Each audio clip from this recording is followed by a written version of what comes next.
MLS UK show. So joining me now on the MLS UK show is probably DC's biggest fan here in the UK, if not across the world, host of the DC United Kingdom podcast. James Graham joins us on the show. How are you, James?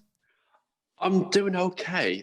Thank you for that little intro. That was lovely, that. Thank you. Not too bad today. It could be a lot worse. Well, it could be, yeah. I mean, you've got to be positive. Sure, DC are bottom of the conference, and you're without a head coach. But we'll talk about that in a moment. First of all, how are you? How's this weird world that we live in treating you? And yeah, how are you coping? It has been a bit of a weird year, hasn't it? It's for me personally, I've had to have 2 tests already, which is not great because it's not the pleasant experience. But thankfully, negative. All my family are good, so all good in that aspect. How about you? Yeah, not bad. I had the symptoms early on, so I had it before it was cool. I need to keep telling everyone. But no, yeah, I'm all good. I'm glad MLS is back, even though our teams aren't necessarily doing as we'd hoped they'd do. But at least my team has kind of got out of their rut, which involved beating your guys. It's not really been the season you'd hoped for, had it? No, not at all. Apart from the 3 restarts, the multiple injuries, nothing's gone our way this year. So it couldn't get much worse. Bottom of the league, bottom of the conference, bottom of the support shield. Things can only get better. Yes, and with that comes a new head coach. Before we talk about whether it was the right decision and what you think, what sort of legacy is Ben Olsen going to leave at DC? From what I've been reading on Twitter and on the socials so far since last night, people are remembering him fondly, and they're remembering the good stuff from his playing days, the fact that he was a legend back then. The coaching aspect, I don't think he's going to be remembered too fondly. Granted, he got us a US Open Cup, and that was another season where we finished bottom, but he managed to win something, followed by another great year. But yeah, I think everything's going to look positive with him. I don't think anyone's going to think negatively, and he's still at the club. Yeah, exactly. And I mean, 10 years at any club is a fantastic achievement, whether it be MLS or in England or wherever. So, was it the right decision then? Should they have got rid of him? Yeah, and you look at the performance this year, and as I just said about the injuries, the fact that we've had 3 restarts, the restarts themselves, everyone's in the same boat, so we can't use that as an excuse. The only thing that we can use is the fact that we've had some major injuries to our star players. But even then, that's what you build a roster for, isn't it? You build a squad. You're supposed to have those players who would come in and still play at the same level. We just haven't had that. And that's down to, unfortunately, Ben and the general manager. And it is the right decision. It's been too many years. We've had the likes of Rooney. We got into the playoffs, but we didn't go any further than that. It was time. Was this the right time? Because you say there about the playoffs and how it's been a few years that you got in it once because of Wayne Rooney, let's face it, and other than that you've been roundabouts where you are now. So should this have come sooner? It's a tricky one. I think everyone's, because it's Ben and he's one of our own, everyone wants to give him that opportunity. I think everyone wanted to give him the opportunity at Audi Field because he was there at RFK and he's obviously seen the transition. So given the opportunity, the fact that we had the new stadium, we had more fans coming in, and we had the likes of Wayne, given everyone wants to see how he did with that. Now we've lost Wayne, we've lost Lucho. Yeah, now is the time to get rid of him. I think possibly at the end of last season, but one more year couldn't hurt, and unfortunately it did hurt. Should he have done more when Rooney was there then and Lucho? Like you said about the playoffs, but let's face it, going out on penalties, it's Columbus Crew, was it, who knocked you out? First in 2018, yeah. Yeah. I mean, that was a great game, great atmosphere. I remember staying up to watch that one, and you could just see the whole crowd getting involved. And I think the fact that we lost on penalties, that's a lottery. So you can't really do too much about that. And they had Zach Steffen in goal, who's a great penalty saver. So I wasn't too bothered about that. When 2019 rolled around and the whole Lucho saga with PSG and the fact that Wayne Rooney he was visibly upset and he needed to go back to England. That was the time, I think. Yeah, it just seems that you haven't recovered from that Toronto defeat. You just haven't recovered at all, have you? No, not at all. It hurt badly. That the five. When you get a last minute equaliser, you think that should spur you on into extra time. It just didn't. I just didn't see I don't know what the heck happened in that game. So I watched it and thinking, right, 1 goal down, 2, 3, 4, 5. Oh no, it's happening all over again. I can't bear this. And yeah, that was not fun.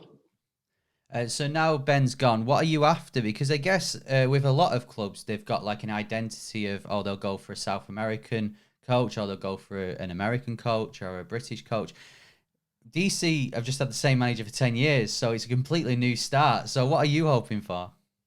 I'm hoping for someone with a bit more of an attack-minded philosophy. I want someone who knows how to keep the defence, because that's been DC's identity for the last 10 years, is the fact that we're always about the defence and we don't concede that many goals. Granted, this year has been a bit different, but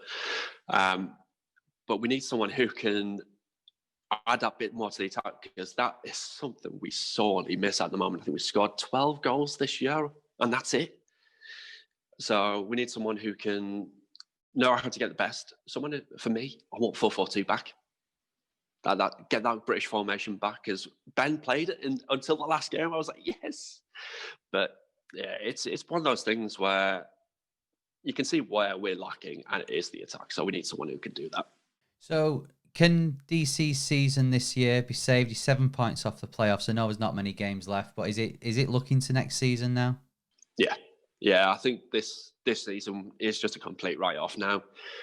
All that we can hope for is that we don't get our lowest points tally this year. I think that's probably going to be the first aim, is to get over that hurdle.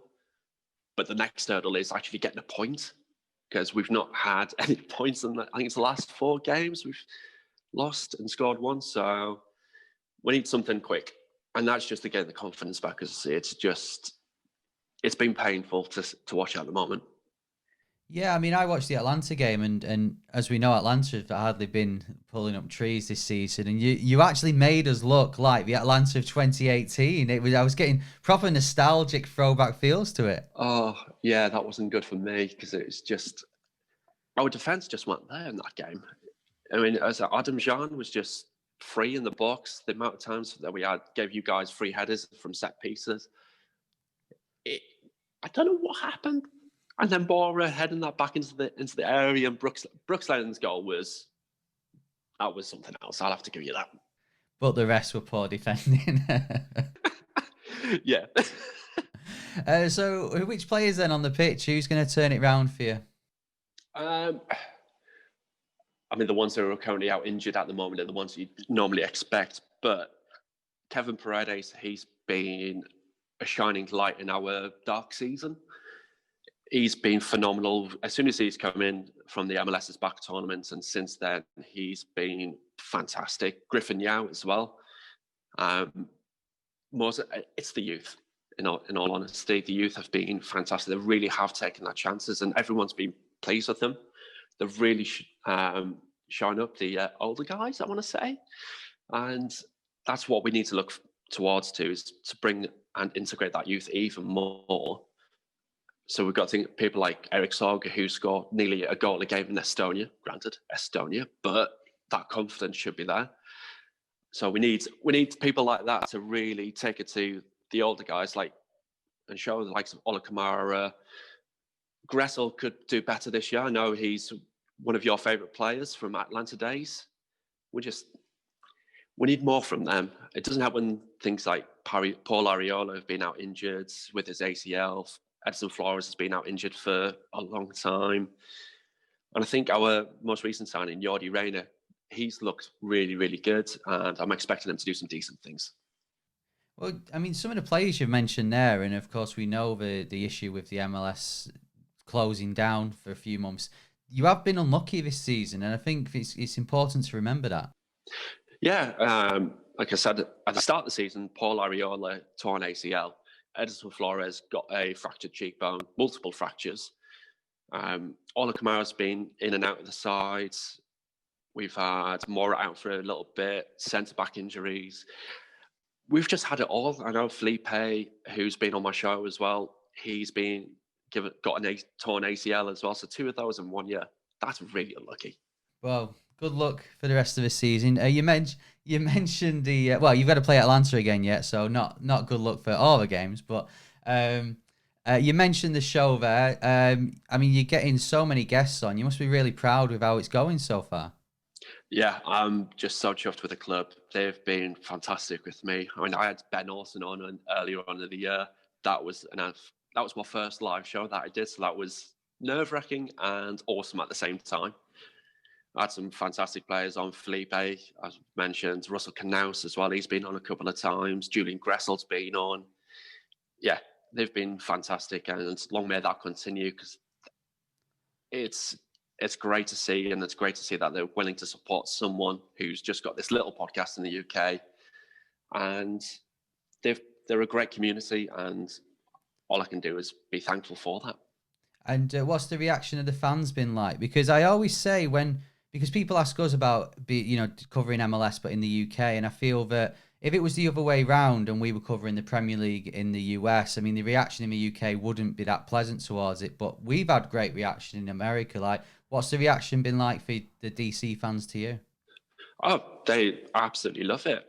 The next time I'm going out there, fingers crossed, I'm able to do a live show from Audi Field. So working on that, getting that in the pipeline. And I know a lot of guys, they want to come and meet me, and it's kind of weird. It feels like I'm a bit of a celeb, but I don't know. It's just like, it's strange. The feedback I get is constant greatness. And again, I'm thankful to the fans of the show for that. It's just, it warms my heart. Sounds cheesy, but I like it. Good. Well, you're a celeb in our eyes. You were one of the MLS UK celebs. Thank you. So before you go, then tell anyone who's, even if you're not a DC fan, it's a great listen, James's podcast. How can people find you? So on socials, on things like Twitter, I'm at DC United Kingdom. I'm on YouTube as well now, so I do live shows. There's a website, dcunitedkingdom.com, which has got all the links on there. So hit that up, check me out, and say hello. That would be lovely. Well, I'll put a link in our description as well, so anyone watching this on YouTube can check James out. Thanks very much for joining us. As I said, best of luck for the rest of the season, but I think it's better off to say best of luck for next season now. Yeah, indeed. Thank you, Henry.